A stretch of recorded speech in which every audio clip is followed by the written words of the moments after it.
এরপরের প্রশ্ন হলো, মেয়ে পক্ষ বিবাহের প্রস্তাব নিয়ে গেলে সেটা কি দোষণীয়? কোনো নারী নিজেই পুরুষকে বিবাহের প্রস্তাব দিলে সেটা জায়েজ আছে কি?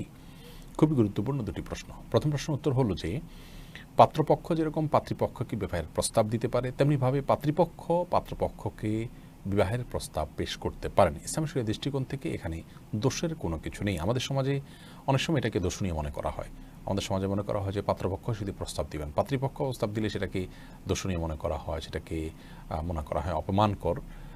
এটি নেহায়েতই আমাদের সামাজিক একটি ভুল এবং ভ্রান্ত চিন্তা। ইসলামী শরীয়তের দৃষ্টিকোণ থেকে এটি কোনো দোষণীয় বিষয় নয়, বরং কোরআন কারীমের সূরা কসাসের ২৭ নম্বর আয়াতে আমরা দেখতে পাচ্ছি আল্লাহ রাব্বুল আলামিন সেখানে আল্লাহ নবী শুআয়ব আলাইহিস সালামের ঘটনার বিবরণ দিতে গিয়ে বলেছেন যে, তিনি বলেছেন, ইন্নী উরিদু আন উনকিহাকা ইহদা ইবনাতাইয়া হাতাইন। তিনি মূসা আলাইহিস সালামকে লক্ষ্য করে বলেছিলেন যে, আমি আমার দুই কন্যার কোনো এক কন্যাকে তোমার সঙ্গে বিবাহ দেওয়ার প্রস্তাব করছি। এখানে তিনি মেয়ের বাবা হয়ে বিবাহের প্রস্তাব করেছেন।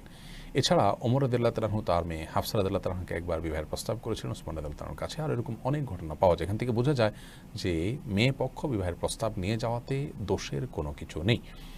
ভালো পাত্র এবং ভালো পাত্রী এটি পাওয়ার জন্য বা এটি পাওয়া গেলে তখন প্রস্তাব নিয়ে যাওয়াটা বরং বাস্তবতা, এবং সেটাই বরং ইসলামী শরীয়তের দৃষ্টিকোণ থেকে কাম্য। এখন কথা হলো, কোনো মেয়ে নিজে থেকে যদি কোনো পুরুষকে বিবাহের জন্য প্রস্তাব দেন, সেটি জায়েজ আছে কিনা? তো এটিও জায়েজ আছে, বিশেষ করে তিনি যদি প্রাপ্তবয়স্ক হয়ে থাকেন এবং শরীয়তের নির্দিষ্ট শর্ত যদি পূরণ হয়ে থাকে, তাহলে সেক্ষেত্রে তিনি অন্য কোনো পুরুষকে তার দিনদারিতা এবং তার অন্যান্য ভালো গুণগুলোতে আকৃষ্ট হয়ে তাকে বিবাহের প্রস্তাব পেশ করতে পারেন। নবী আলাইহিস সালামকে একাধিক নারী বিবাহের জন্য তারা প্রস্তাব পেশ করেছিলেন। এখান থেকে বোঝা যায় যে বিষয়টি দোষণীয় নয় এবং নাজায়েজও নয়।